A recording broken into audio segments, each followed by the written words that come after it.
yours, but it asks for requests and changes or additions to the agenda. That's the basic process that we go through. And my point of order is, why is it not on your agenda? And so I want to take care of that business first. You object to that? Well, Mr. Mays, just like the last meeting that was called by the mayor, this meeting was specifically called, the first meeting that we were attending to, called by Councilman Worthing and myself, and the agenda is as posted with no additions to that agenda. Ms. Lewis, I'm not going to argue with you today. I'm afraid I know the business. This meeting has been reset for 30 minutes. No, point of order. I object to a recess. You can't just order a recess and get up. I object to the recess. This meeting right now is broke for a lack of a quorum. If it ain't 5 folks sitting up here, you ain't got a quorum. If you an attorney here and persist on having legal meetings after you break the quorum, you broken the quorum. You can't just order a recess. When me and Jerry went to gotta get up, the quorum is broken. And I want anybody who see her break the quorum and get up and then try to run out of here, come back and convene a legal meeting. This is crazy. Thank you. We have been recessed for 30 minutes. This recess for how long? You can't just order a recess. This is a council meeting. You have to vote on the recess. Who do you think you are? You broke the quorum. You ignorant. That is pitiful. And just got up. Now we don't get up. You can't order a recess and get a hammer. You have to vote on the recess. You and the legal department, anybody who thinks don't have to vote on the recess, that's crazy. This ain't no dictatorship. This ain't Iran. This ain't Syria. Ain't no right.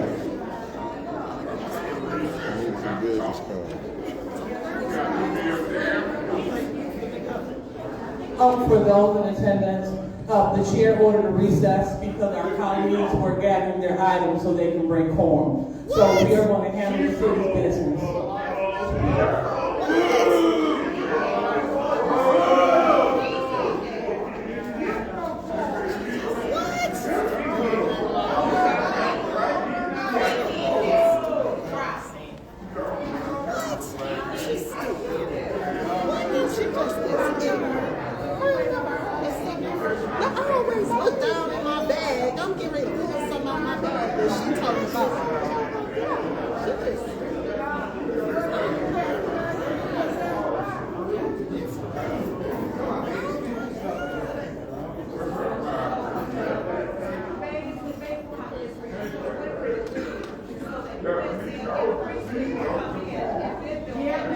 So the meeting is not over. We are on a recess.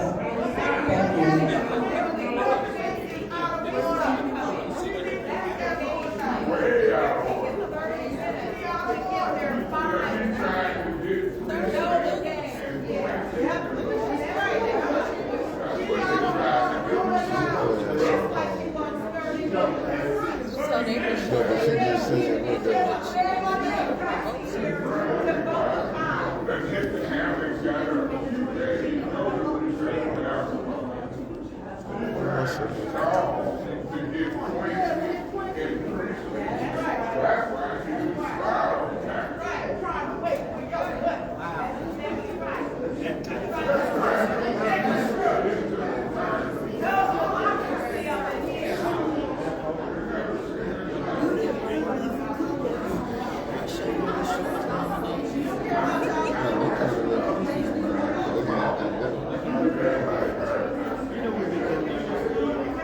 you.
She gotta give time. She can wait for Quincy and then Wait for Quincy and Judy, and then she'll talk about you. they don't have their 5-0 shit.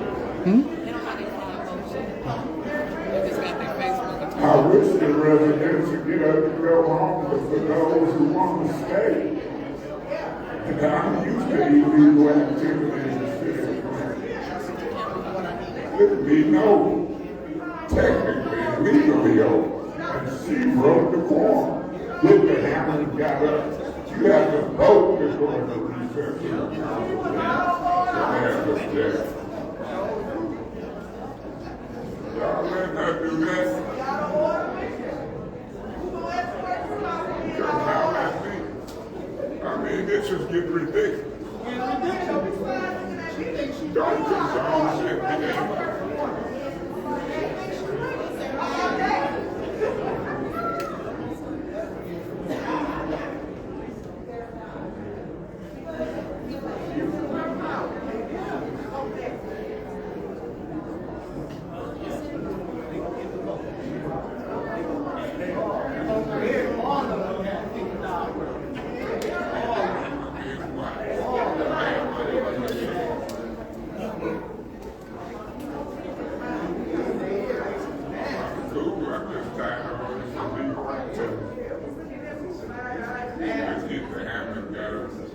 You have to vote to go into recess. This ain't no time, no dictatorship. And I don't like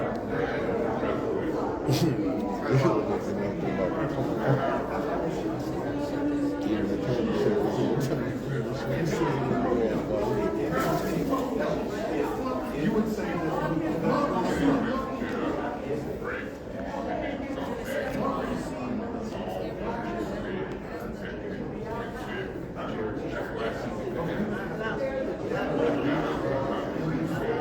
You have to vote.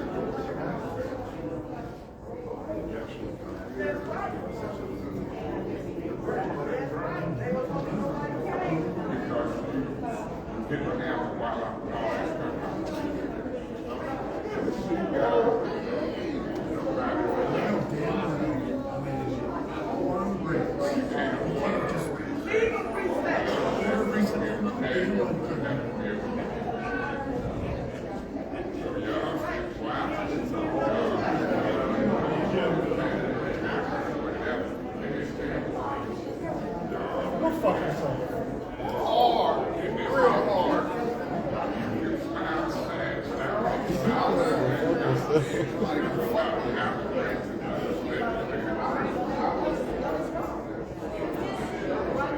Some people don't take it seriously. It's embarrassing.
Judy here.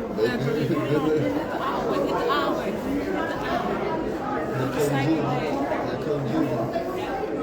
Judy made it. Snake the day. I'm getting on one more boat. They got their 4 boats. Boy, they ain't doing some really shit.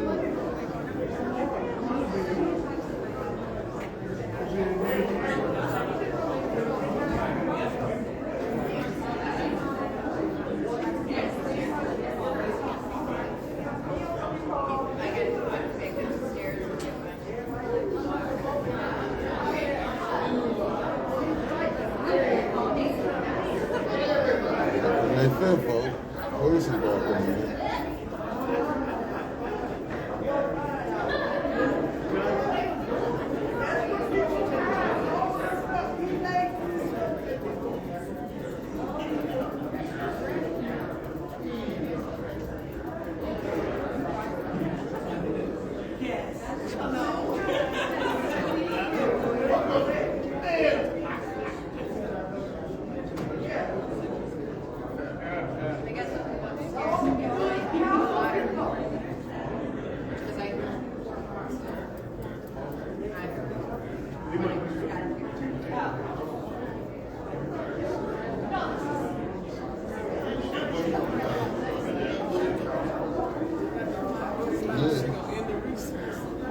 She did some Wicked shit right She knew they ain't had a 5 vote. She got on the phone. She knew they didn't have their 5 votes. She had to hurry up and call them, man. This is She some jumped up wicked, out of that seat so fast. this is some wicked stuff. She They jumped up out of let that seat so fast. She really did. Yeah.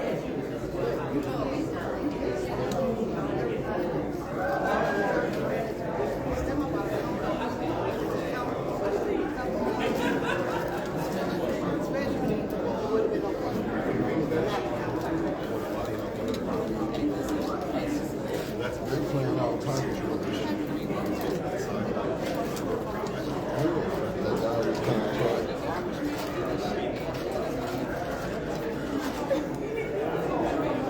what's that priority?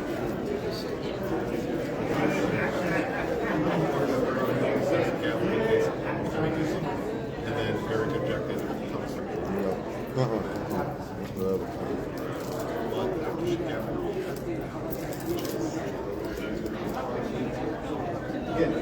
Again, it's a question. It's a question. If you're a chair, you have a lot of authority on procedural matters, subject matter.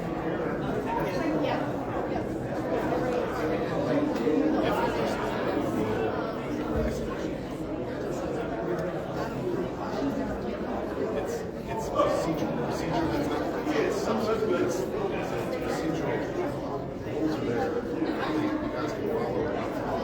You guys decide.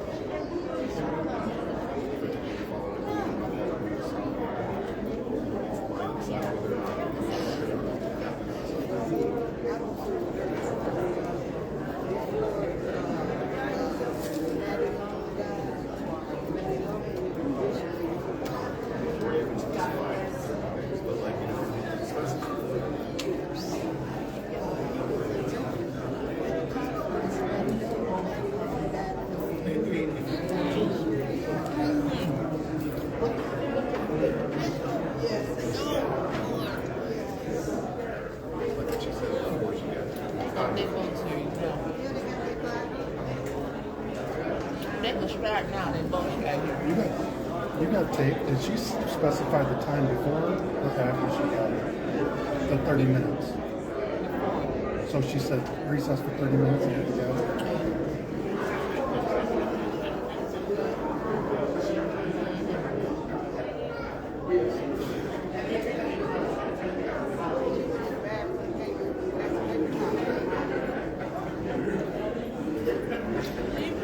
They got their fucking rights, you know.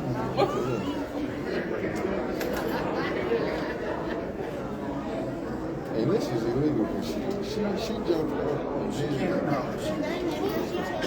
Huh?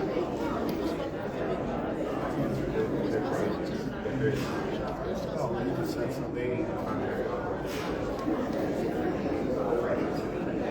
So this really is an illegal meeting. They finna pass all this shit. Not according to Mr. Kemp.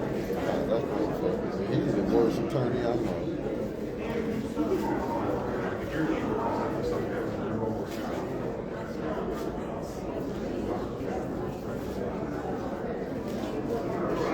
No, Dennis here, boy, they got this is the worst. This is the worst.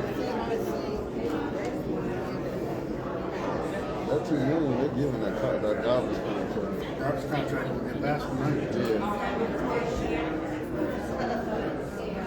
Last time. Yeah. No, you got it.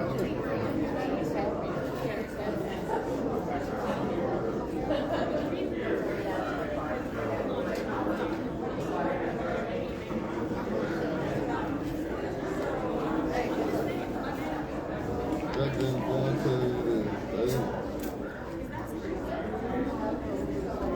that our money gone. He paid all his people. Yeah.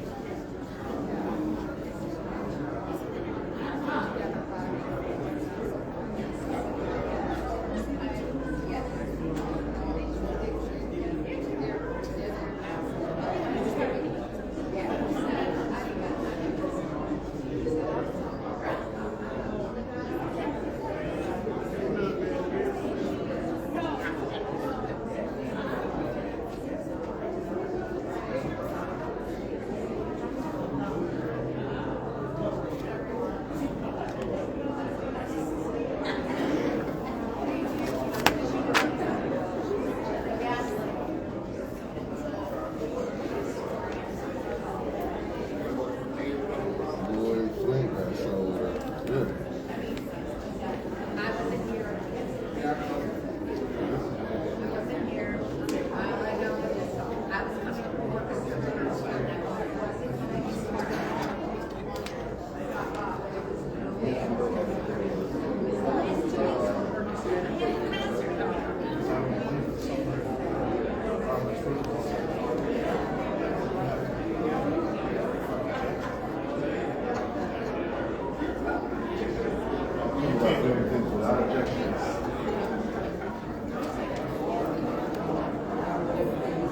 But there was an objection.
take the last syllable.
He told you to make it to be a legal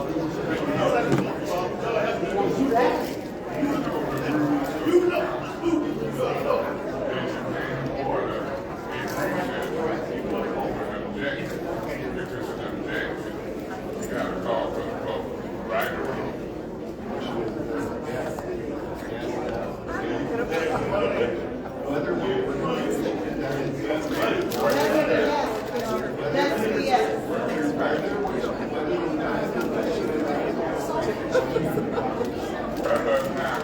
The body is a business thing.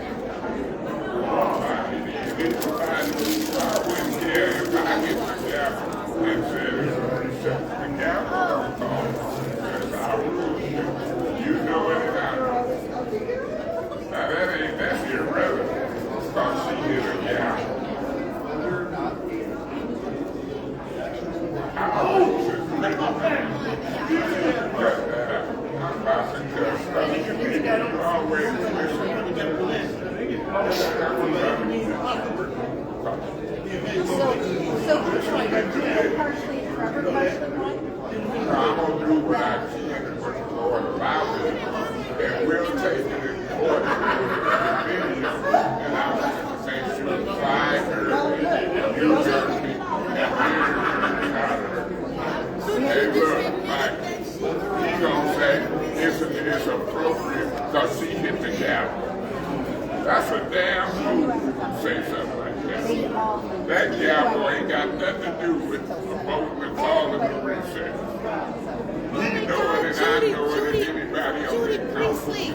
You just said you wasn't going to be here until 7 o'clock and she was waiting for you. The gavel ain't got nothing to do with our procedure. Oh my God, but she knew that you wasn't going to be here till 7. That's why they called it 6:30. Every meeting. Oh my God. Oh my God, Judy.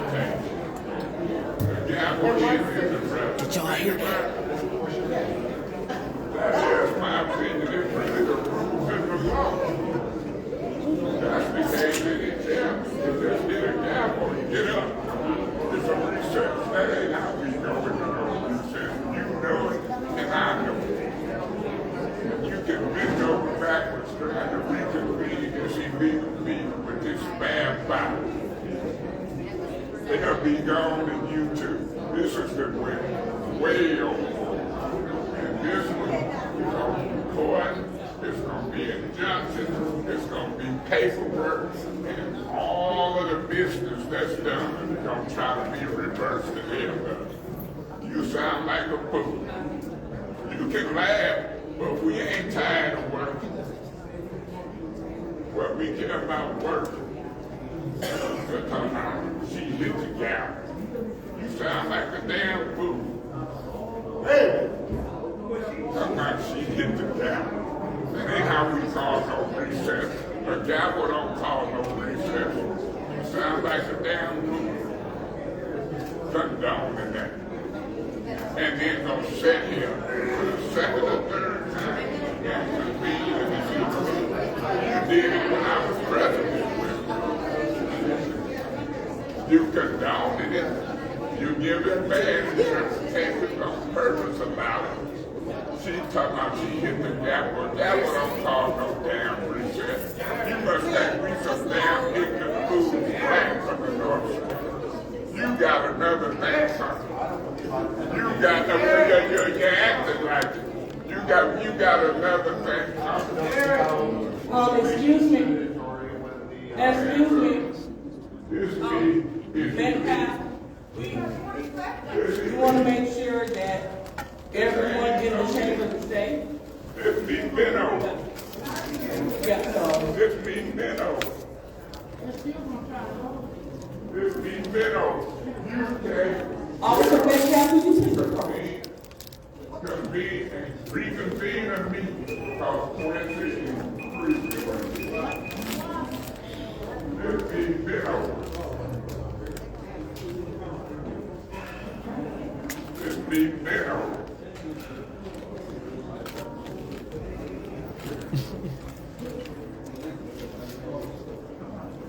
You ought to be ashamed of yourself, sir. Trying to condone illegal convening of a meeting after the,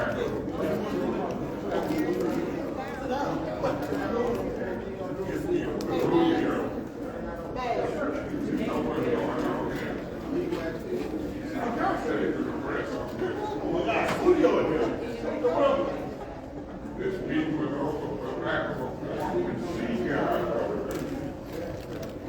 and the city attorney condoned it. When she hit that hammer and got up out saying about her seat, waiting on Quincy and Priestley, this meeting was over. He lying. I know I ain't lying. And so right now, whatever's going on here, this council thing, my chat that I'm about to but the block. council meeting that was posted is No over. more cuss words, you get more. And you can't call in council people from off the street and reconvene. The priest didn't know that. What's come out of the back room? The time is now 7:30, and the Flint City Council meeting will now resume. Roll call, Madam Clerk. Ain't no me. Ain't no me. Excuse me, Mr. Mays. Yeah, what? Yeah, we need for you to please stop disrupting the meeting. Okay, I'm gonna see what I do in this seat.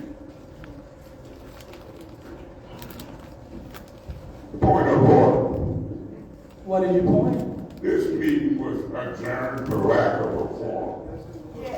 And so, anybody, Piper, give me a second to this appeal of the chair. Anybody who try to proceed with a meeting that's adjourned for lack of a quorum is way out of order and illegal. I'm trying to proceed with a meeting, and I'm going to appeal the decision of the chair. Is it a second? Is it a second? Ms. Whitaker, you want in on this discussion? So, with that being said, Mr. Mays, the meeting was adjourned properly. No, it was adjourned to what we said. If it was adjourned, then what we said here. All right, Mr. Mays. Mr. Mays. You got a point of order. What is your point of I order? have one of the chair. That's fine. It has been an appeal of the ruling of the chair. Is there a second? Yeah, I second. All right, it has been appealed and properly seconded by Mr. Mays. So, the chair The is bill was Piper. I seconded the bill. Point of order. Mr. Mays, you're out of order. That's your This point. meeting is out of order. You out of order. So, again, the chair was made under Piper, seconded by Mr. Mays. So the point of order was called because the chair declared the meeting proper. Okay, go ahead, Mr. Piper. Yeah, so the rules say you can order an objection without a objection. You can rule a recess without objection. However, there was an objection by Mr. Mays. So you did not, it was not a legal recess. It was a quorum was broken. Because the gavel, and hitting the gavel is not an official action. There is no, if there's an appeal, that gavel means nothing. There's nothing in Robert's rules that say that once you hit the gavel, or that emote, or that everything goes out the window when you hit the gavel. So that's why I appealed the ruling of the chair.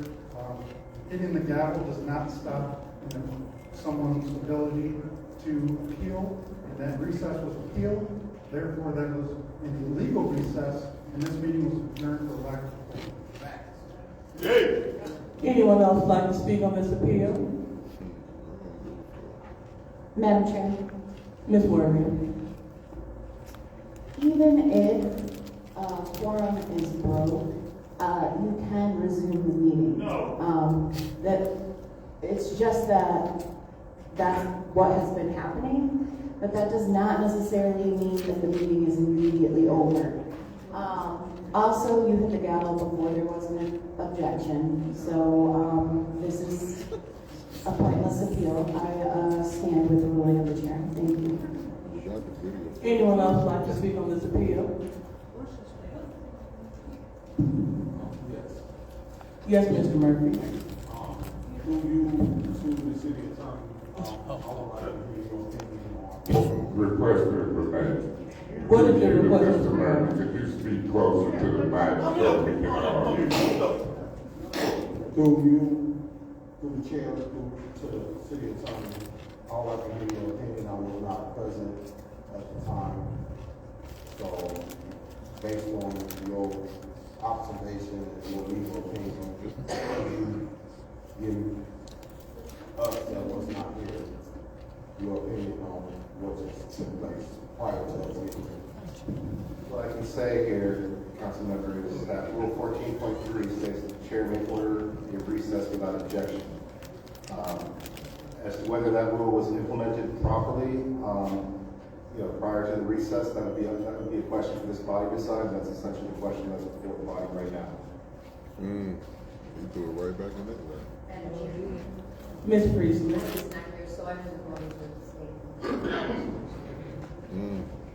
All right, anyone else would like to speak?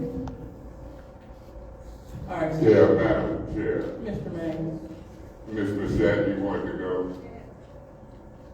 This is cut and dry. Attorney Kim can say what he wants. He talking about Rule 14.3, a chair may order recess without objections. It was objections. He was sitting here and he heard it. Now he's talking about it's for the body to decide. The way the rules are set up, Ms. Priestley and Murphy wasn't in here. So the body that's going to decide whether or not that was a proper recess is going to be who? Eva Worthing and Candace Machette. And guess what? You ain't going to count the body. It takes 5 votes to overrule this chair. She hit that hammer. The city attorney got a duty and a responsibility to say, you have to vote on the recess. If you order a recess and there's objection, then you have to call a roll call vote. That didn't happen. We wasn't in no recess. That meeting was over. And guess who broke the quorum? Liddell Lewis trying to be slick. Hit the hammer and got out of her seat. Rather than sit here and face the business and discuss what we was talking about, agenda change. They trying to railroad millions of dollars worth of business and then avoid a suspension for 30 days. Because on the agenda, y'all got to look at it. Quincy Murphy and Liddell Lewis is up for suspension. So this is a little heavy. And the city attorney is condoning. Look at it. Know good and well what the rules and the law is. But he want to roll with Liddell and Eva Word, Candace Machette. They waiting on Quincy and Priestley to come strolling in. I'm glad the media's here. I'm glad the cameras was on. Ms. Winfrey Carter, I hope you chime in on this. Amen. Because what we sit here doing now, talking like we in a meeting, is illegal. This is just like an empty chamber that we sit around talking city business on a meeting that ain't even proper. And it's wrong. But before I get arrested by police, I say I'm going to at least try this. Because y'all gonna probably see me get arrested. This is called civil disobedience. All right, thank you, Mr. Mays. Anyone else like to speak on this appeal? Ms. Murphy Carter. Thank you. Right is right and wrong is wrong. And that is wrong. That was an illegal recess. Councilman Mays clearly objected to the recess. Now, this thing with this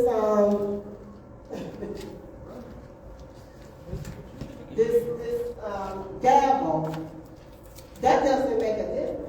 That's an object. That's an option. Keep that in mind. Now, after or while hitting the gavel, Councilwoman Lewis, she stood up. She broke the quorum. The recess was illegal because the recess needed to be voted on. During an official council meeting, you must vote. And if someone objects to the recess, you have to do a roll call vote. So, I will not be supporting the chair in this appeal because that was an illegal recess, and this meeting right now is illegal. Thank you.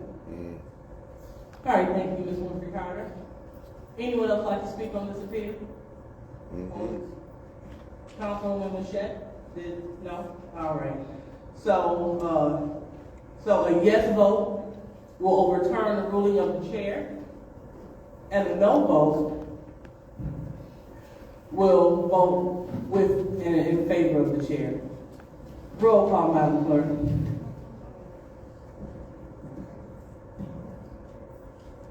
Mr. Mays is not here. Ms. Lewis? No. Mr. Murphy? I abstain because I was not here. I know that's right. Ms. Priestley? I abstain because I was not present. Ms. Winfrey Carter? Yes. Burns is not here. Ms. Michelle? No. Mr. Pfeiffer is not in. Ms. Worthing? No. The vote is 1 yes, 3 no, 2 abstentions. The vote is 1 yes, 3 no, 2 abstentions. The ruling of the chair stands. Okay, Mr. Mays, that is your second warning. You are removed from the meeting.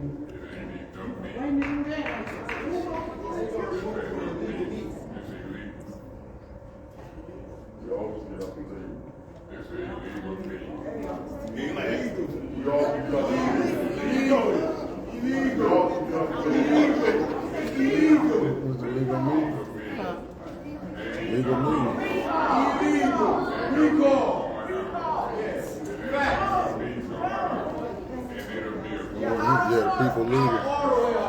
As the people leaving. Democracy is dead in Flint City Council. Corruption on the city council. Fact. So, Councilwoman, please stand at ease. That is the pause. Isn't that a command for stand at ease? Yeah. She told him to stand at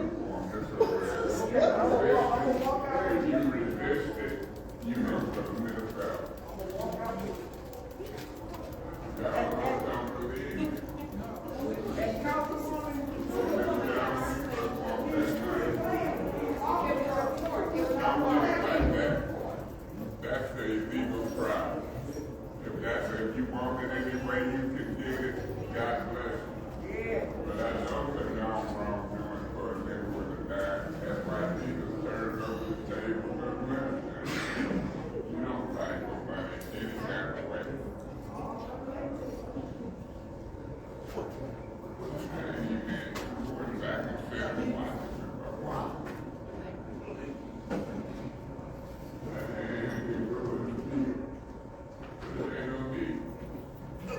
Just an illegal group of violence. The same illegal reservation in the city. All right. So now we will proceed with the meeting. So now we're at public speaking. Madam Chair, Madam Clerk. Any public speaker? The first speaker is Harold Steinman. Harold Steinman.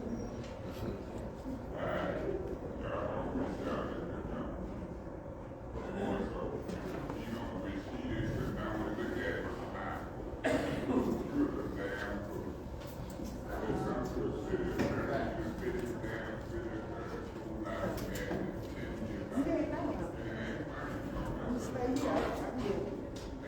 gonna speak my mind. May I? So, proceed, sir. Sorry. Thank you very much. This is the first time I've been to a Flint City Council meeting since Floyd McCree was mayor. And I'll tell you, it was a lot different then when Floyd McCree was mayor. And I remember this a lot more than I'll remember when I was a little 6 years old or whatever. But still, I want to applaud each one of you who is a council member of the city. It's not an easy job, and I commend each one of you for take on your responsibility as council members of the city of Flint. I was born and raised here in Flint, went to Garfield, Emerson Northern, and like I said, I have a lot of pride in the city, and I thank you for serving as a commissioner. I'm here to support the COC, the R.L. Jones COC, that I've been involved with the food rescue for about 6 years now, and I worked with Mother Jones with COC, and if she were like myself, we both could be retired, but it's just like what you do, again, a responsibility. Mother Jones has the pride of a person who wants to see people fed and who are, and to make sure that the city responds to helping the R.L. Jones COC. There are many people, the roles keep on increasing as far as the number of people who need food in this community. It's also a big responsibility on the part of this commission, of this, as you as council members, to make sure that that COC has the funds to be able to feed the members of our community. And there's so many things I could say, but unfortunately I don't have the time to say it. But I think it's something you all have to think about as to what it takes to make sure the people of the city of Flint are fed.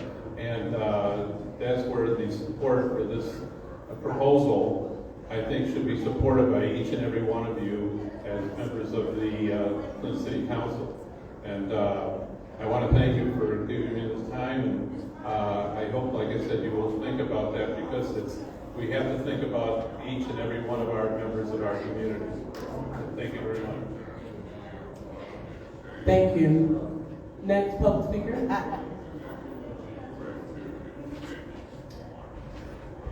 The next speaker is L. Mitchell.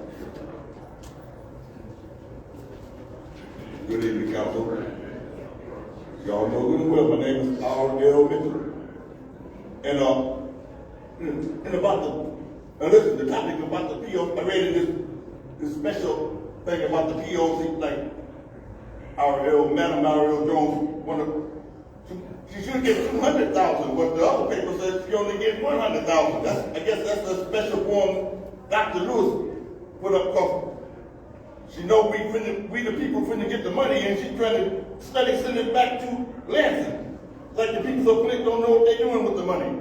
And anybody can see that and hit the gavel. But anyway, to you, Madam Chair, Lewis, to my Councilman Murphy, I want you to know, man, Mr. Murphy, in the third ward, my neighbors came to me and asked me, I saw you on that telly. I when the next meeting gonna be, sir? I said, tonight we'll have a special, 6:30. And they said, they'll be here. I don't want to look around, because these people, just like the ones that got it, they're real neighbors.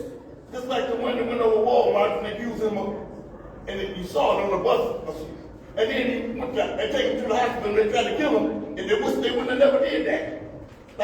Like the Popo jumped on Maze, they wish they never would have did that. They never been to a council meeting in their life, and they wanted to come. But I don't know if they got the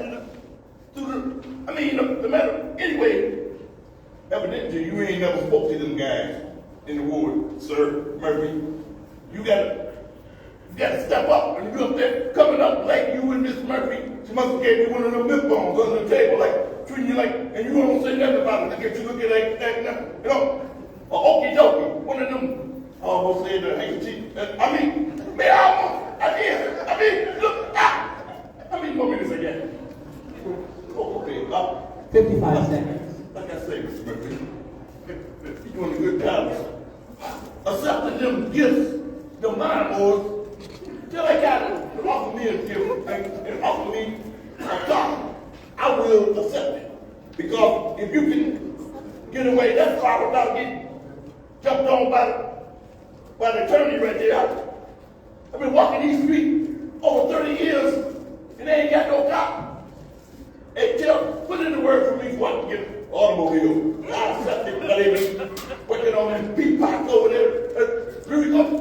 Hey, Murphy, you listen, sir? Playing a video game where you supposed to be dealing with the money with the people. See how you do? And you in this. What, Candace? Candace, what? Candace done gave me a biscuit too, man. I mean, yes, Candace. All right, thank you, Mr. Mayor. Next speaker, Madam Clerk. The next speaker is James Moore.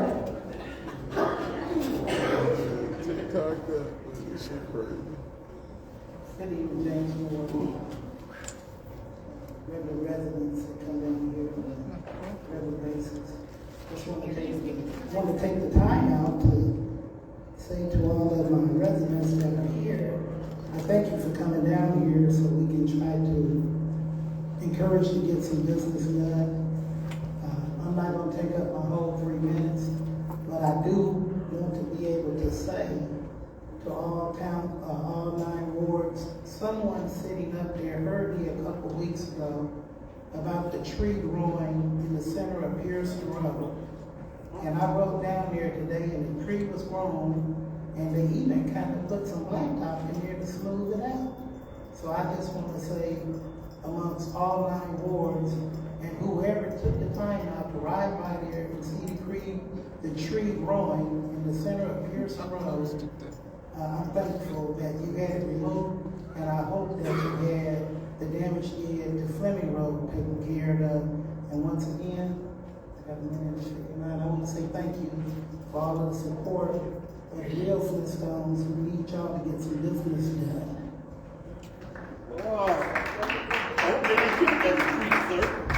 Next speaker, Madam Clerk. Habitat.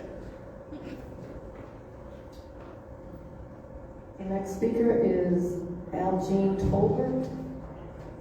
Algene Tolbert.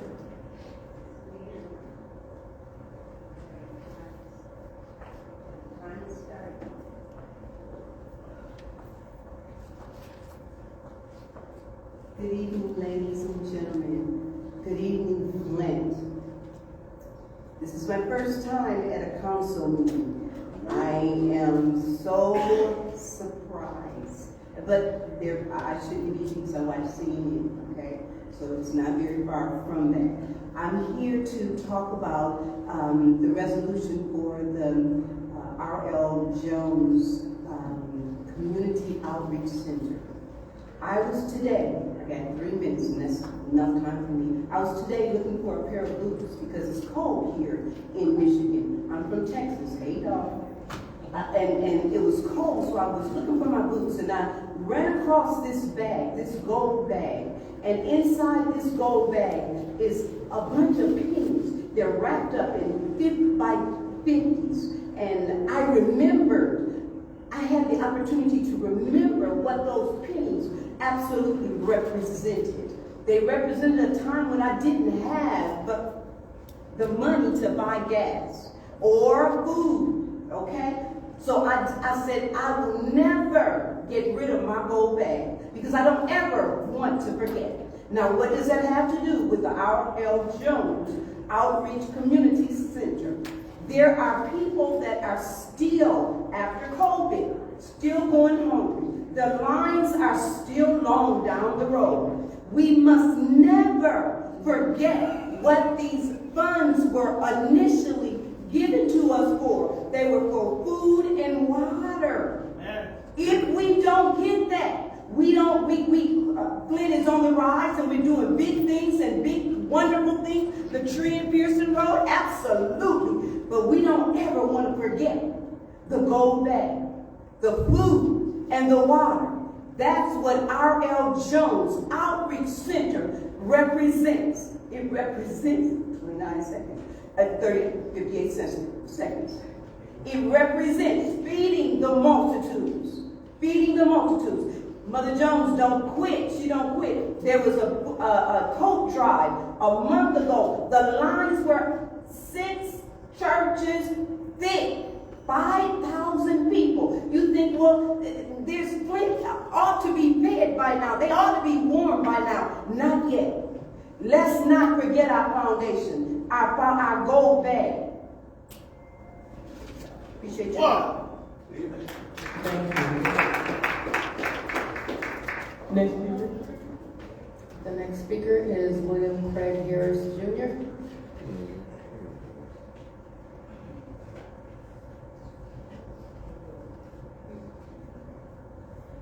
Good evening. My name is William Harris. I'm not speaking for the Ethics and Accountability Board tonight. I'm speaking as a resident of the 8th Ward, more so for the R.L. Jones Community Outreach Center. According to the Department of Agriculture, 12.8% of the country dealt with food insecurities in the 2022 year. That's 17 million people. Of those 17 million people, 3.3 million of them were children. That's an increase of 3.5 million people from 2021 and from 2022. The other thing that's really outstanding is that 5.1% of the total United States, which is 6.2 million people, were in very low food insecurities, which means by the middle of the month, they were starving and they were ran out of food. The thing about this is that all of these homes are on SNAP, they're all on WIC, and they're also a part of the NSLP, which is the National School Lunch Program. It's still not enough. I know because I'm inputting the data into the computer systems, and every person I ask, are you on food assistance? Yes. University of Michigan says that Genesee County has 15.2% of food insecurities, which is 61,000 people. Flint is at 17%, which is 13,706 people, which means 4,111 people are also dealing with very low food policies. I understand that the mayor has allocated $100,000 for 13,706 people, which only comes out to $7.30 for a hungry person. We originally requested $250,000, which equates to $18.24 a person. At $7.30 a person, you can't even go to McDonald's and get them anything. But with $18.25, you can give somebody a meal. That's putting food in a hungry child's stomach, a veteran's stomach, a working person's stomach who's a mother and a father, and even our elderly. This is important. Food is a basic need. How can we expect our children to be better if they're going to school hungry? I ask that you to reconsider. This $100,000 is not enough. $250 is not enough when we got $66 million in ARPA funds. Please increase the funds. Thank you. Thank you. Next speaker. The next speaker is Sandra S. Jones.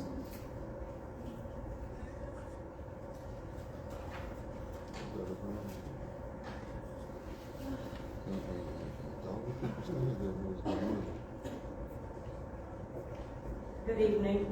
I'm Sandra S. Jones. I'm the Executive Director of the R.L. Jones Community Outreach Center on the campus of Greater Holy Temple Church of God in Christ. I've stood before this august body on several occasions, and so I'm asking you tonight to please consider giving us the funding that we need in order to keep going. I thought Mr. Harris did an excellent job when it came to the statistics of where we are with food insecurities. However, at the same time, just today was our health center day. We had over 200 cars, and each of those cars had a minimum of 2 to 3 people in the cars. We had Hamilton Community Network Center there today. I even got my COVID shot today. So not only do we supply food insecurities, but we have pop-up clinics. Let me share one thing with you before I end. We have been chosen by the Mass Transit Authority, which is MTA, to be one of the only 2 sites in the United States of America. If there is, for any reason, an outage in the city of Flint, there's a bus that's being made specifically to keep our center running. What does that mean? That means that we are going to be open whether there's an outage or not. There's only 2 places in America. Our site was chosen, and one in California. We have also been chosen by Walgreens to be a choice site in the city of Flint. We are setting the standards of what Walgreens wants to do around the country. No one else is doing this but us. So we do believe in health and wellness, not just feeding the people, but at the same time, we want to make sure that everyone has what they need. We partner with Genesee Health Plan. Today, when we were looking at people that wanted vaccination, you'd be surprised how many people don't have insurance. Genesee Health Plan is there to try to help people who don't have insurance. We are a needed site in this city. So I'm asking you to please help us. Our employees are wonderful. We have great attendance. They don't miss a day. And as I have stated before, during the water crisis, we were open. During COVID, we were open. We never closed our doors. Yes, I'm sure you feel that other organizations may be more deserving, but guess what? They were closed. We weren't. They did not feed the hungry. They did not feed 1,250 people a week we delivered to with MTA.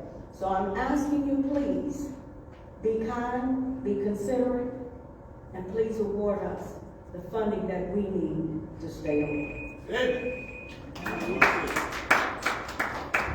Thank you. Next public speaker. The next speaker is Dante Goodlow. You say Dante Goodlow? Yes. I don't think Dante is here. Next speaker.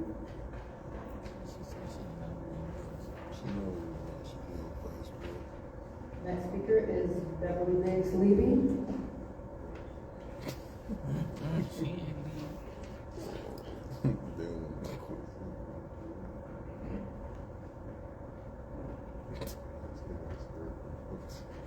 Hi, my name is Beverly Biggs. You guys called a special meeting and meeting with Eric out. Because he's gonna ask questions that you guys will never ask or never think about asking. You don't care, you just wanna pass this money on, and then we, the people of Flint, is getting nothing at all. It's sad to see that you took 30 minutes, you just started the meeting. By starting the meeting, we went in the meeting 10 minutes, and you called a recess for 30 minutes. You broke the quorum, and then when the 2 come in, Quincy and Judy, you wanna just pass this on by. But, you know, when it all boiled down, I wonder if you guys sleep at night, knowing that you're not living, you know, you always say if you know better, you do better. You know better, but you don't do no better. So we need to understand you need to quit using something that you don't walk by yourself. You don't stand by it. Because you know better, and you know what you're doing. I'm talking to you, Fidel, since you're looking at me like I don't know who I'm talking to. I'm talking to you. If you knew better, you would do better, but evidently, you don't know better, so you can't do better. You guys gonna vote on this stuff tonight, and we the people of Flint gonna get left out all over again.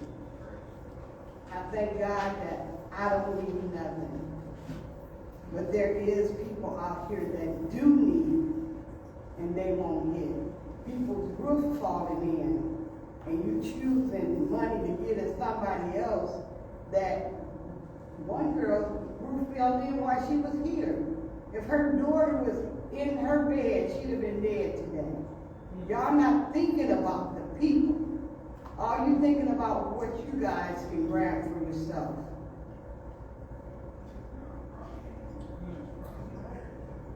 Next speaker, Madam Clerk.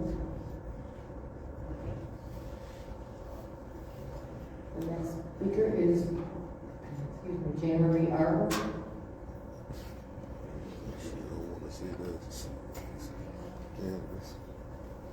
Good evening, Council. Jan Marie Arbor, 7th Ward resident.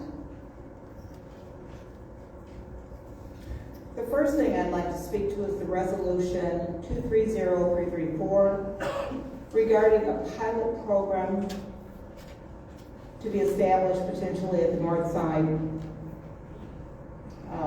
Mall area or Huntington Bank area. The monies appear to be coming from an opioid fund.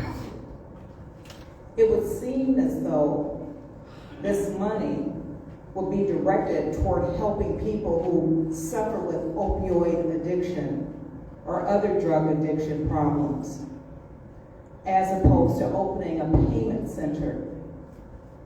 Is there a need for a payment center? Have there been problems with people making payments in the past?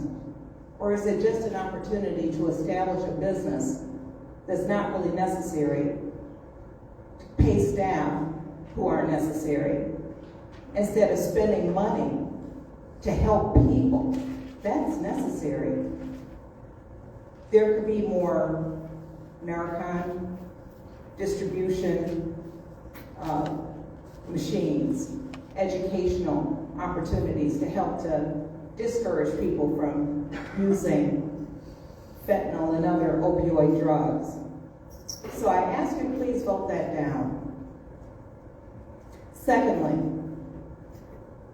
230375 with regard to priority waste. This is huge. I encourage you the last time I was here to please have meetings with your constituents. Councilwoman Mashat is scheduled to meet with the 7th Ward residents tomorrow. In her article in Young Live, she has expressly requested that meeting be limited to 7th Ward residents only. However, we know that a lot of people won't have meetings and won't have access to information before you vote, if you vote this down this evening and send it back to Finance.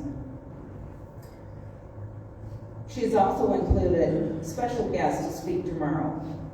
There's going to be information that a lot of people know, perhaps even council people need to know.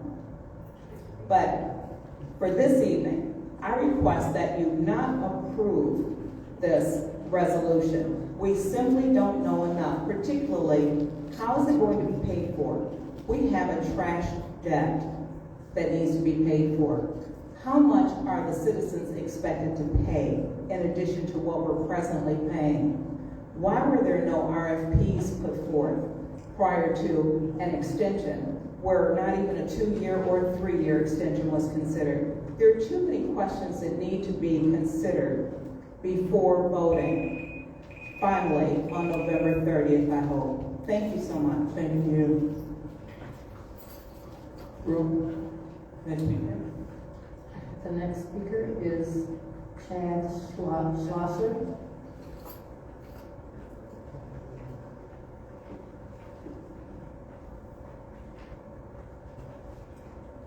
Good evening, Council. My name is Chad Schlosser. I live at 2402 Nolan Drive in the beautiful Mount Park neighborhood in the 6th Ward.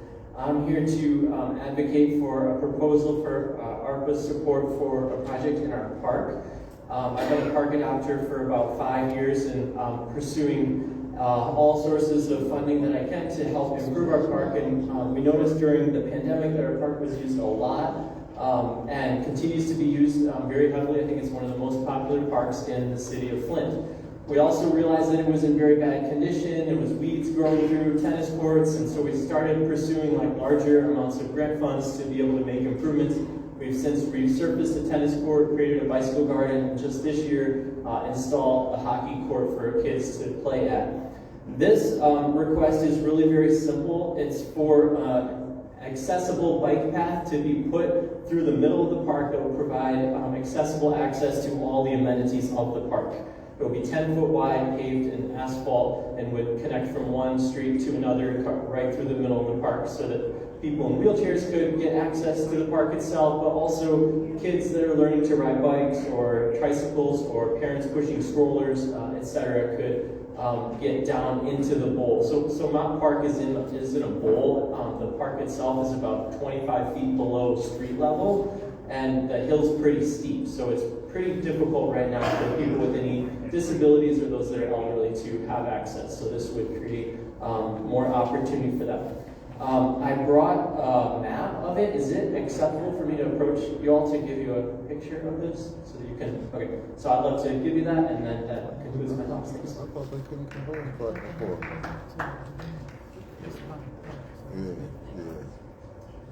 Yeah. Thanks, Chad. They got a thanks, Chad.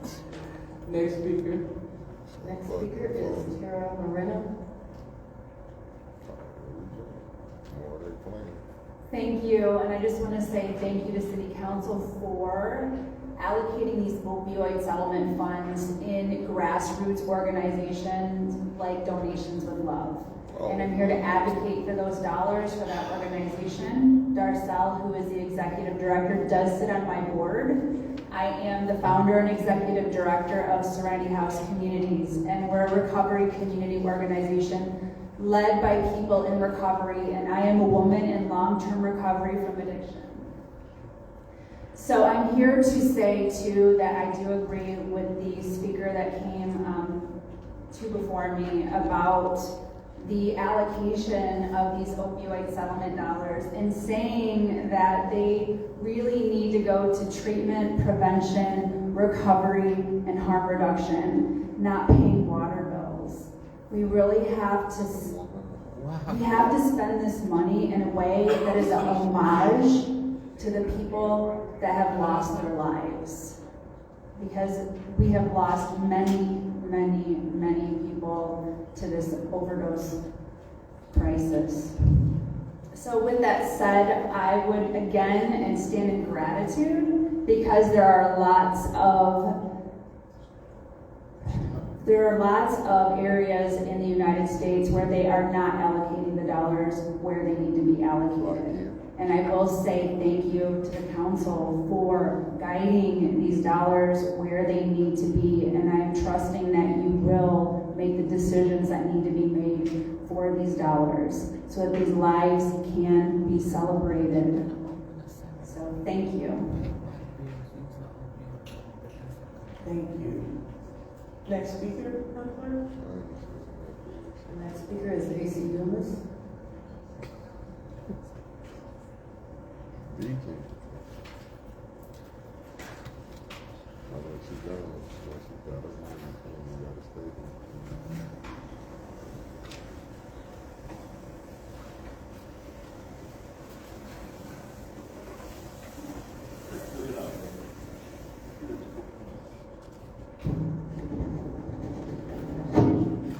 My name is AC Dumas, and I would remind the public when you cough, don't cough in the mic. Whoa! Yeah, he just coughed, the gentleman coughed in the mic. That's why I got a wipe. Be considerate of us. I'm disappointed. I'm Flint, Michigan, AC Dumas, second ward. I'm disappointed in this meeting. Residents were here at 6:30 for this special call meeting. And it didn't start until 6:48. and there was false recess, they lost quorum. And this is a sad day, another sad day for the residents of the city of Flint. Another sad day. We know that you all have a vote against to do what you want to do. But Mr. Murphy, Ms. Priestley, don't let them use you.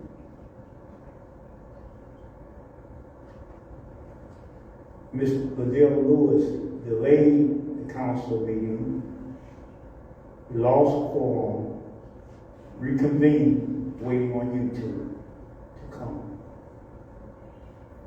It's a sad day. There's a lot I can say about the ARPA funds. I don't think Ms. Seventh Ward Council person probably won't be voting on the garbage because she called a meeting for tomorrow in her ward.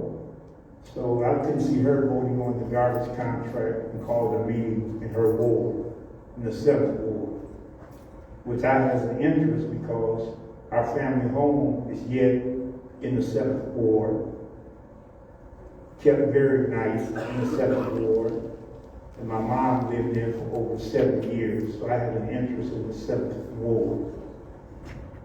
Also, one of mine knows, if you don't own a home, then you don't know what the taxpayers go through. City of Flint residents, we have been through a lot.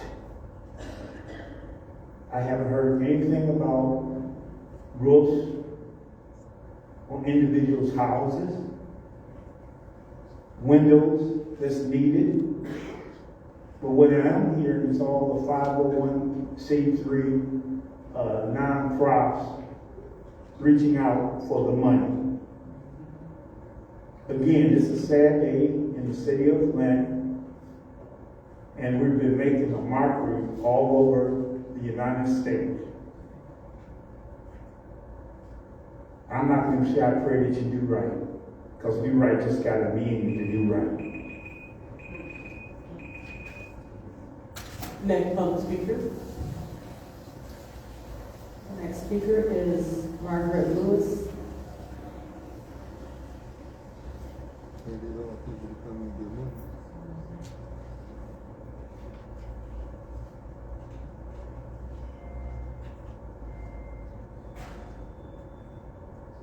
Hello, my name is Margaret Coates. I'm here on behalf of Mont Park as a resident and a board member. I would like to speak about releasing the ARPA funds. Quality of a community is often dictated by the degree of engagement and happiness individuals can draw from community interactions. Positive communities are groups that inspire their members in ways that promote a sense of discovery, group connection, and encourage members to build relationships with others. I feel like Mont Park embodies all of these. Public parks should be a sense of pride. They serve environmental, artistic, and recreational benefits to our city. However, for those members with disabilities, the park is difficult to access. These funds will make that possible. The money would be used to place an asphalt path, which can be used to access our bicycle garden, pickleball courts, hockey rink, and so forth. I could go on about the importance of these to help build and encourage community involvement and interaction. However, I only have 3 minutes. Please take a moment to consider what this could mean to the community members with disabilities. Thank you. Thank you. Next speaker. Next speaker is Bob Carmack. Bob Carmack. He left.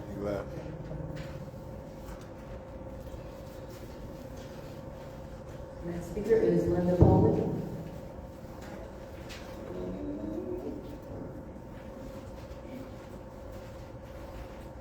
Good evening, council. My name is Linda Bowling. I live in the 9th Ward.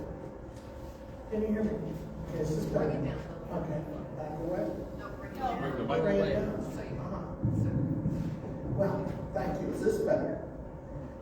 I am here tonight to address City Council on 2 resolutions having to do with food insecurity in the city of Flint. I I've looked at the other ones, but I haven't really formulated an opinion. These two are essential to this community. I have read the statute that authorized these monies. I read the regulations. And it seems when you're reading it that every other word is equity. That is why the money is here. Most of ARPA was dedicated to repairing the damage caused by the pandemic, especially in communities of color and other heavily impacted individuals and communities. To make it even more a point of equity, this city has the second highest award in the whole state of Michigan of the ARPA funds. That is because for the larger municipalities, the funds were allocated based on a formula that was 30% population and 70% poverty in the community. So we have more ARPA money than Grand Rapids does. They're the second largest city, we're the 50th. To this day, the amount of money that has been allocated to relief of poverty and food insecurity in this city is very small, especially when compared to the expenditures for government benefit. Now, everybody's got a different idea of what equity means, but this isn't it. If we've got this money because there are so many people in this city who are struggling financially every day, then the fund should be used, in my opinion, predominantly for their benefit and not to repair government buildings. Having said that, I speak unqualified support of Mother Jones's operation and unqualified support of her. I have come to admire her over the years, but nobody has spoken yet about Asbury. And for that, I would refer you to your resolution staff report, which is a direct quote from their program. They're going to make an alternative farmers market, and it looks wonderful. I'm excited about that project. I'm out of time. I would go on. But I really do commend that staff report to you, and I urge you to vote unanimously to support both of these projects. Thank you.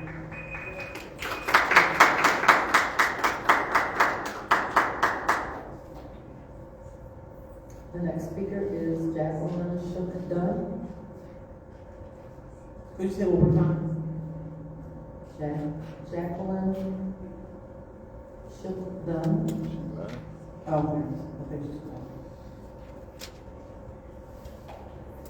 Next speaker is Luana Mack.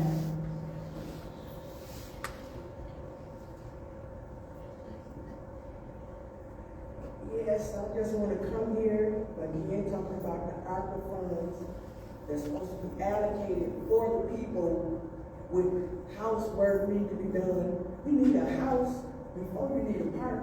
You need a house before you need a pilot, another customer service person to make payments.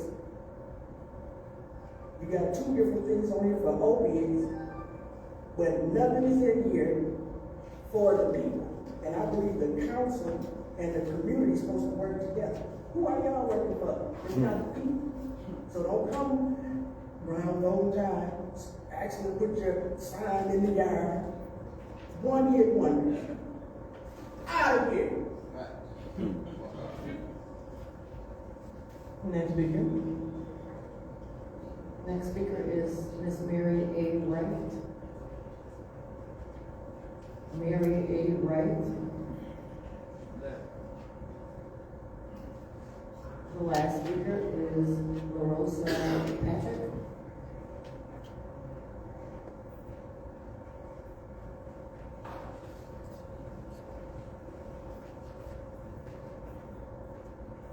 Hello, everybody. My name is LaRosa Patrick. Excuse me. And I'm here on behalf of Donations with Love and the Opioid Settlement Fund. I'm here. First of all, I want to say, as everybody knows, we are in a pandemic. We are in an opioid pandemic. People are dropping and dying like flies. And we really need this money to be funded and allocated to donations to love, because we go out to the community and we help people. We train them how to use the Narcan. And this is what the Narcan looks like. It's medication, and it is a nasal spray. It does go in the nose. But the thing about this Narcan is that it wears off after 90 minutes. And if a person does not know that, they think that they're okay. You know, if someone using the Narcan, it may have saved their life for a few seconds, but if they don't go to the hospital, they can overdose again. And people are overdosing. It does not matter your race, your age, this is a disease that's not discriminating, okay? This, the addiction, okay? It does not discriminate. There is fentanyl in a lot of these drugs. Some people may think they're taking a pill for a toothache, a pill that they got off the street for a toothache. I received a call last week. A young girl took a pill, had a toothache, and she died because fentanyl was on that pill. Okay? So it's not just like your heroin users. It ranges from a variety of people. We have grandmothers who have had hip surgery or knee surgery, and they got used to taking their pain medication, and now the doctor has weaned them off of the medication they thought, but this person has developed an addiction, and so now they're sending their grandkids to the streets to get this pill, and it had fentanyl on it, and they died. And so what I'm saying, this right here, this one thing can save a life. We want to get this training out to everybody in the community. We want to, just like a Band-Aid. If you're bleeding, you put a Band-Aid on the wound to stop your bleeding. This is the same way with this Narcan. If somebody's dying, you spray this in your nose, and it can stop them from dying. Okay? And a lot of people say, well, hey, if somebody's using, and you want to just spend money to stop them from using it, if they want to die, let them die. Well, no. Because the thing about it is, you can't recover if you're dead. Okay? So please, allocate this money to donations with love. Thank you very much. Thank you, Ms. Patrick. So now it's time for council response. Any response from council? Madam Chair. Ms. Worthing. I'd like to thank all of the speakers, and hearing about these projects is wonderful. Thank you for your service and for applying for these funds to help our community. Council has been very contentious, but this is what we were elected to do, is to hear from residents, pass these funds, and let's get these projects started. So thank you for advocating, and I'm very excited for some of these projects to get started and see the city of Flint become greater. Thank you. Madam Chair. Ms. Priestley. I want to thank everyone for participating in our public speaking. It's important that we hear from you. In regards to the opioid crisis, I've said this before. I have recovery members of my family, and I have addicts currently involved deep in their addiction, members of my family. And I know that Narcan has saved at least one of those members' lives. The other members have all overdosed. But I'm lucky that I haven't lost anybody. So I am totally supportive of any of the opioids to be used to help addiction. It's very important. One program I know got my sister clean, and that was over 30 years ago. And so I'm fully supportive of that. In regards to Asbury, as somebody who grew up in that church, I know, and I'm still communicating, even though they're not in my ward, I still have a relationship with the church, and I'm so glad that they have applied for their food service. Anybody who drives behind the Asbury in the 3rd Ward, they see all their houses, and I was totally interested in that as a gardener for years, so I'm glad to see that. So thank you again, and my heart, I think you guys do great work. I think you are one of the best neighborhood associations in the city, and I wish you were in the fourth ward. Thank you. Yeah. Well, I'll keep my cursory ones too, and others, but I would like to, I'll take my part.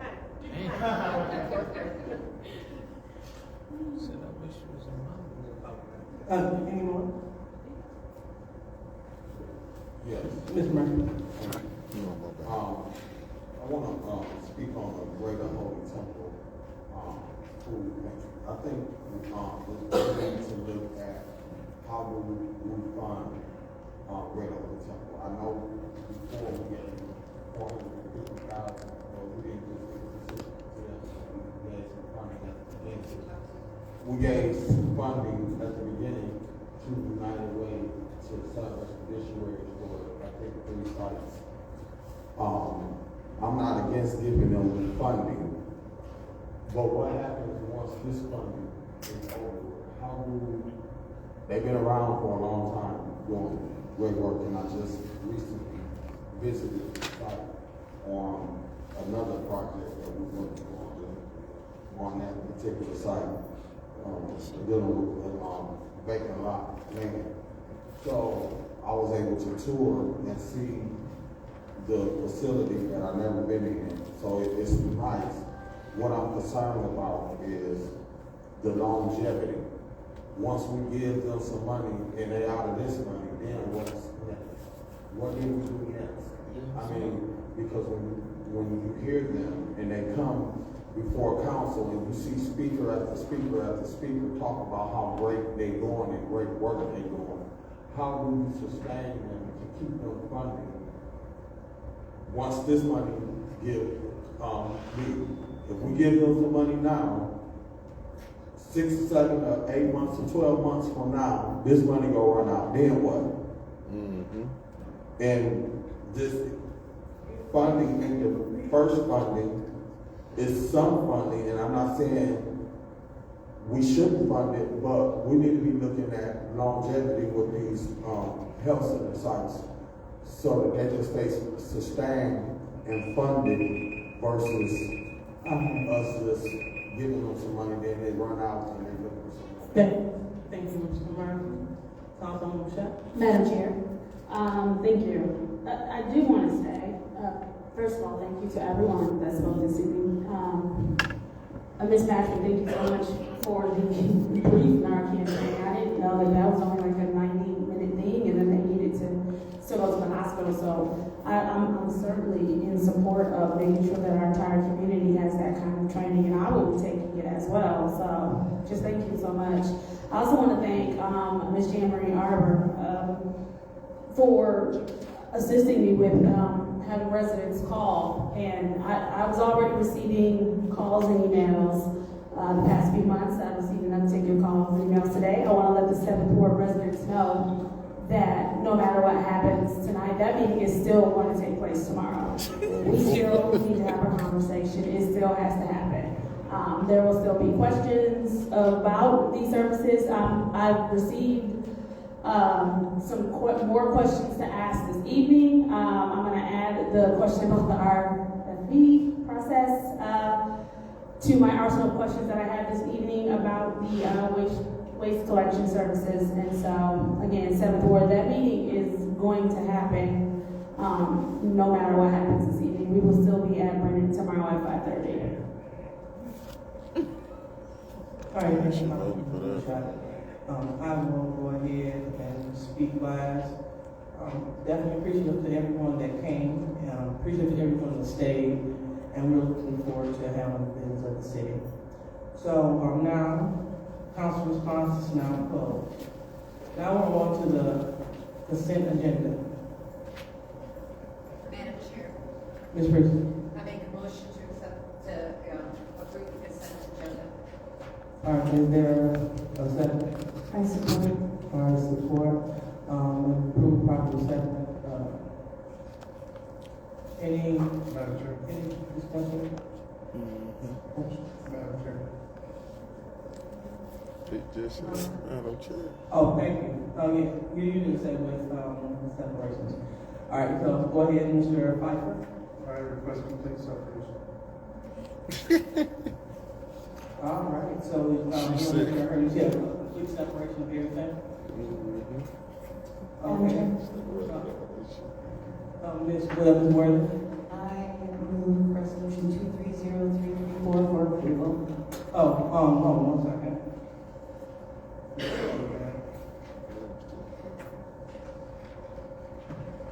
All right, so sorry for the interruption. Go ahead. Get back in the I word. move resolution 230334 approval for lease pilot project Northside City of Flint Customer Service Center for approval. All right, is there a second? All right, supported by Ms. Pfeiffer. Madam Chair. All right, Ms. Bergen. Can Mr. Edwards please come forward?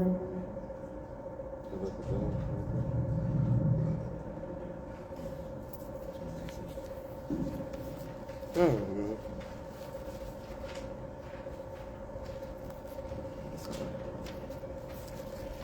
wash this back up.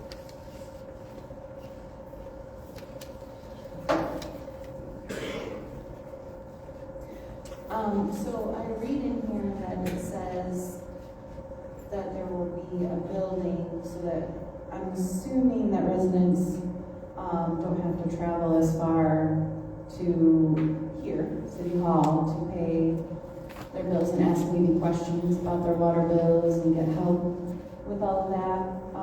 And it says access to the city's public health office. Can you elaborate on that part? Like, will we have staff there at all times, or how does that work? Yes, through the chair to Councilwoman Word. Yes, there'll be other services there, and just as I heard from some of the residents, we're open to putting other services there, including any services that support opioid activity. So the administration is more than open to supplement, but one of the main goals and objectives was to provide an environment or an opportunity for people, especially on that end of the city, to be able to have access to pay bills, get questions answered, things of that nature, as you indicated.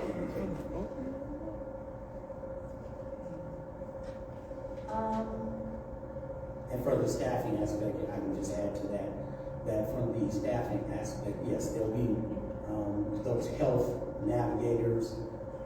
How many, I don't know at this point, but at least one health navigator will probably be positioned over there at that office. I'm sure I can come up with some questions, but that's all for now. Thank you. All right. Anyone else in the first round? Mr. Pfeiffer? Yeah, I will not be supporting this. I think there's a better use of opioid money to stop and help addiction. I think that this is a expansion of government that we definitely don't need, and we don't have the ability to fund outside of these opioid funds. And this, knowing that you can pay water bill and utilities at stores, and like, I don't think that this is going to increase receivables. This is just a expansion of government. It's going to be $108,000 per year, not including any additional staff. So are we cutting staff here at downstairs, or are we adding? So we're gonna hire people, or we're cutting staff from the So we'll utilize the staff that we currently have. So we're gonna cut the staff at the city hall and relocate them. There's only gonna be like one, at this time, there's gonna be like one teller that would be going over there. And also say like me, I would go there with them. And that way we would have a drive-through, so that people can drive through there. But instead, we would utilize the same staff that we have. So we'll cut services here at City Hall and put them at a remote location. I know that we are running low and short of health navigators, so we're going to also relocate a health navigator or hire additional. So I will be voting against it. Excuse me, through your chair, Councilman Piper, how do you arrive at cutting services here? Well, are the staff here not needed? So we have excess staff here now. If we don't need them here now, why do we have them? So they're providing services at City Hall currently, correct? The goal is so that when customers don't have to come here and travel all this way, they can be down there instead of coming down here. You can pay your bills online. Yes. There's how many what stores currently take? We don't advocate any stores to I take. understand you don't advocate, but they do. Right. So is there no grocery stores or any stores in that area that take payments for the city? I'm not sure of the stores, the actual stores, because we do receive payments from different stores. But how many there are, I do not know.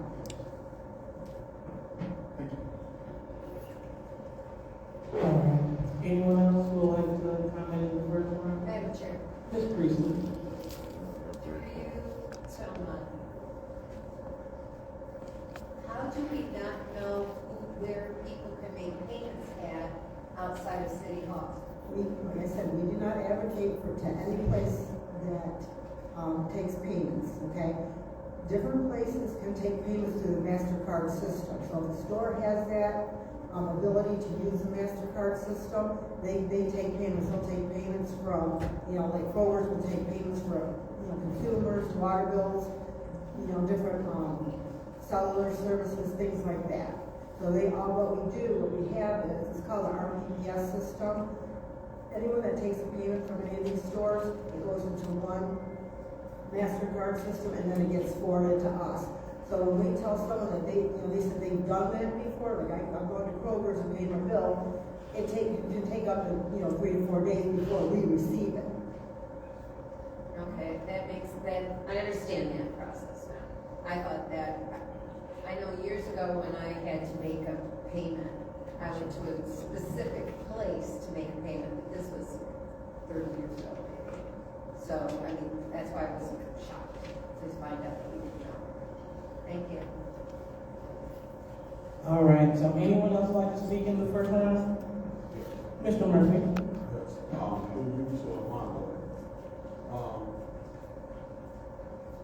will people be able to go, landlords be able to go, or tenants be able to come to this customer service center to have their water pay or deposit and have their water turned on? Will you guys have the capacity at this center to make arrangements to have people turned on? Yes. That's the whole point is to not have to have everyone come down here. Because some people don't have it takes a long time to get there, they need a ride or take a bus. Just trying to help people out. So instead of traveling here. And there's a lot of people that do not have the ability to pay with credit card or debit card. We are very cash driven here in Flint. My concern is not the customer service center that you guys are trying to open the doors on, but how is people finding with both of you? And you have a lot of people that's OD. I ain't never seen it as bad as it is now. So to get some funding from opium through former Karen Weaver now, I remember when they filed the lawsuit with the one young lady that was in the center. And they was awarded the funds. I would hate to see these funds being used for other things and it really ain't directly helping what it was awarded. That's what concerns me. The amount is not as bad. How much money we got total for the whole year?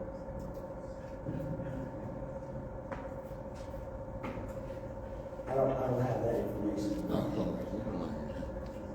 Maybe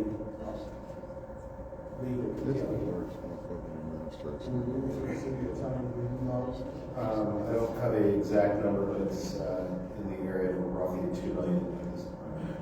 We just received notification that we just received an additional payment for this year, so we'll be receiving that in the near future, in the next month or so.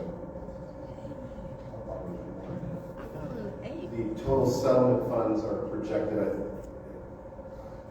I can't give you an exact number, but it's north of 14 or 15 million, I believe. But that's over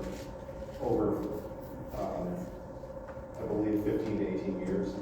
So at this point, Is that amount awarded to the city of Flint? Yes. So even with this 2 million, we will receive an additional dollars in the near future. Correct. Okay. All right. Thank you. Okay. I'm good. Thanks. All right, anyone else? All right, you the last one. So, I really need to go off today, so y'all gonna have to see this fine. Let me call you back up. This is a pilot program that I think is great. For one, because it assists the disabled. So now you don't have to, if you don't have checks available, not send email. If you want to pay your bill in person, you do not have to get out of your car and you don't have to walk. That assists the disabled. And a lot of our seniors, a lot of people, they just want the convenience of going in the drive-thru. A lot of businesses, they receive businesses just because they have the drive-thru, but people don't want to walk in. So this will create a big convenience for the residents. Not only will it create a big convenience, we no longer have to utilize the parking meters that many people complain about in front of City Hall. You don't have to park your car now. You can just go ahead and roll on through the drive-thru, so that'll totally avoid getting caught up with the meter system that a lot of people detest here. And then also, this is generating traffic to the north side. As a council person on the north side, second ward, right in that vicinity, that matters. We need more people coming over to the north side of town. Because we do have businesses there. We have several small businesses there. And not only several small businesses, we're having the North Flint Food Market open up, and it's right there, less than a block on the corner. So that may also generate traffic to the food market. This is just a win-win. It's a win-win for the seniors, for the disabled, a win-win for those that want the convenience of not getting out their car to pay the bill. This is a win-win for the north side. And wherever you are in the city of Flint, it takes you no more than 17 minutes to get there, and that means stop by traffic lights. So it's not a far drive, it's not a bad drive at all. I stand in favor of this because, again, this is a win for everyone and a win for convenience. Oh, and let me also mention this. I attended the special meeting with Dana Nessel, and she broke down piece by piece how this money is being allocated. Yes, we have a 30% non-discretionary part, and that's what they are talking about paying for the center with. So with that being said, everything is above board, everything is pro-Flint and for the benefit of the residents, and I will be supporting this. Any conversation in the second round? All right, seeing none, we're going to go ahead and call for the vote. Now we're voting on Resolution 230334, approval for the lease of 4813 Cloud Road, a pilot project on the north side of Flint. Go ahead, Madam Clerk. Ms. Lewis? Yes. Mr. Murphy? Yes. Ms. Priestley? No. Ms. McCray, Ms. Marion? You ain't got that good vote. Ms. Burns is absent. Ms. Mashat? Yes. Mr. Pfeiffer? No. Ms. Worthing? Yes. Yeah, I didn't make it. Mr. Mays is not in. Back on the deal. The vote is 4 yes, 2 no. The vote is 4 yes, 2 no. That fails. Now we're on to Resolution 230375. What's the pleasure of the body? Madam Chair? Mr. Pfeiffer? Motion to send to finance. There's a motion to send 230375 to finance. Is there support? Support. Support by Councilperson Mashat. Any discussion? Madam Chair. Ms. Priest, excuse me, Ms. Worthing. I won't be supporting this. We need to get this voted on. We've had, I don't know how long we've been talking about this. I think it's almost been a year, to be honest. All our questions have been answered. We've heard from residents. I hear from residents in both the 8th and 9th ward.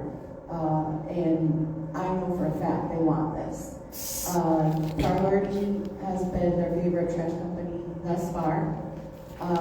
This is at no cost, extra for residents, so that's very helpful. So they don't have an increase in their taxes, and it's time for us to vote. Delaying this once again is just kicking the can down the road. We may not vote for it, we'll lose millions in grant money. If you are not in favor of this, vote no. If you are in favor of this, vote yes when we get to the resolution, not her motion. But it's time to vote. All residents need to know how we stand on these issues, if we listened to them or not. So just like I said about the RX kids, we cannot delay this any further. We've had plenty of time to research, ask questions, and get the work done. Thank you. Thank you, Ms. Worthing. Anyone else like to speak on first round? Okay. Ms. Priest. Mr. Pfeiffer.